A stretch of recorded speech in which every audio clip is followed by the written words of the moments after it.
নমস্কাৰ জেআৰজি ব্লগলৈ সকলোকে স্বাগতম জনাইছোঁ। আজি আমি আলোচনা কৰিবলৈ লৈছোঁ এনিমেল হাজবেণ্ডেৰী এণ্ড ভেটেনেৰী ডিপাৰ্টমেণ্টত খালী হোৱা কেইটামান পদৰ সম্পৰ্কত। এই পদবোৰৰ বাবে ইতিমধ্যে ২৭ মাৰ্চত নটিফিকেশ্যন জাৰি কৰা হৈছে আৰু এই পদসমূহ কি আজি ভিডিঅ'টোত আমি সেই সম্পৰ্কে আলোচনা কৰিম। কোনে কোনে আবেদন কৰিব পাৰিব, কেনেকৈ আবেদন কৰিব। এই পদসমূহ বিশেষকৈ ভেটেনেৰী অফিচাৰৰ ৩টা পদ খালী আছে আৰু এই ৩টা পদৰ বাবে আপোনালোকৰ ইলিজিবিলিটি হ'ব লাগিব bachelor of veterinary science and animal husbandry. The candidate must be registered under Assam veterinary council আৰু এজ লিমিট চাওক 45 ইয়েৰ্ছৰ ভিতৰত আপোনালোকৰ হ'ব লাগিব। মানে 45 ইয়েৰ্ছতকৈ আপোনালোকৰ যদি বয়স বেছি তেতিয়া আপোনালোকে আবেদন কৰিব নোৱাৰিব। Expected work to be perform collection evaluation and processing of বোৰ semen for AI using sealed cement, obtaining required certification for the lab, quality control, awareness creation among the farmers for AI. এইখিনি আপোনালোকে কৰিবলগীয়া কাম হ'ব। Next laboratory এছিষ্টেণ্টৰ ইয়াত 3টা পদ খালী হৈছে আৰু পদকেইটা ক'ত খালী হৈছে চাওক। গুৱাহাটী, যোৰহাট আৰু শিৱসাগৰ। গুৱাহাটী, যোৰহাট আৰু শিৱসাগৰত খালী হৈছে। গুৱাহাটীৰ খানাপাৰাত আৰু যোৰহাটত হৈছে বাঘচুঙত আৰু শিৱসাগৰত হৈছে ডিমৌ।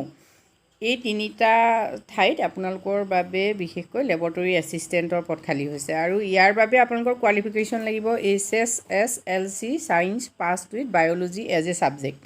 ডিজাৰেবল কোৱালিফিকেশ্যন হ'ল experience in laboratory activities, basic computer knowledge. Age limit একেই 45 ইয়েৰ্ছৰ তলত হ'ব লাগিব আপোনালোকৰ বয়স। ইয়াত আপোনালোকে কি কাম কৰিব লাগিব সেইখিনিও ইয়াত দিয়া আছে। এই নটিচখন মই ডেছক্ৰিপশ্যন বক্সত দি দিম, আপোনালোকে তাত গৈ সম্পূৰ্ণ তথ্যখিনি চাই ল'ব। আৰু আছে অফিচ এটেণ্ডেণ্টৰ 3টা পদ খালী আছে। 1 ফৰ ইচ ইউনিট এছ খানাপাৰা গুৱাহাটী খানাপাৰাত এটা, বাঘচুঙত এটা আৰু শিৱসাগৰত ডিমৌত এটাকৈ পদ খালী আছে। এই পদসমূহৰ বাবে আপোনালোক 9 পাছ হ'লেও আবেদন কৰিব পাৰিব আৰু আপোনালোকৰ বয়স 45 বছৰৰ ভিতৰত হ'ব লাগিব। লগতে আপোনালোকে কি কৰিব লাগিব এইখিনি চাওক। Day to day feeding, handling of pigs, cleaning of pig farms, assisting in collection of semen, এইখিনি আপোনালোকে কৰিব লাগিব। এই পদসমূহৰ সবিশেষ জানিব খুজিলে http://animalhusbandry.assam.gov.in গৈও চাব পাৰে। এইখন এপ্লিকেশ্যন ফৰ্ম, এই এপ্লিকেশ্যন ফৰ্মখন আপোনালোকে এই নটিচখনতে পাব, ইয়াৰ পৰা আপোনালোকে ডাউনলোড কৰি ল'ব। এতিয়া চাওক, এপ্লিকেশ্যন ফৰ্মখন আপোনালোকে এইখন ফিল আপ কৰিব লাগিব। ফিল আপ কৰাৰ পাছত সম্পূৰ্ণ ইয়াত যিখিনি এডুকেশ্যন কোৱালিফিকেশ্যন সেইখিনি ভৰাব লাগিব। লগতে যদি আপোনালোকৰ ট্ৰেইনিং কিবা প্ৰগ্ৰেম কৰিছে, ডিউৰেশ্যন কিমান সেইখিনি ভৰাব। ডিটেইলছ, এক্সপিৰিয়েঞ্চ, কম্পিউটাৰ প্ৰফিচিয়েঞ্চি সেইখিনি আপুনি ভৰাব লাগিব। আৰু কি দিব সেইখিনি চাওক। Name of documents, admit card, marksheet certificate, graduation, experience certificate in training, any other, এইখিনি আপোনালোকক লাগিব ডকুমেণ্টছ।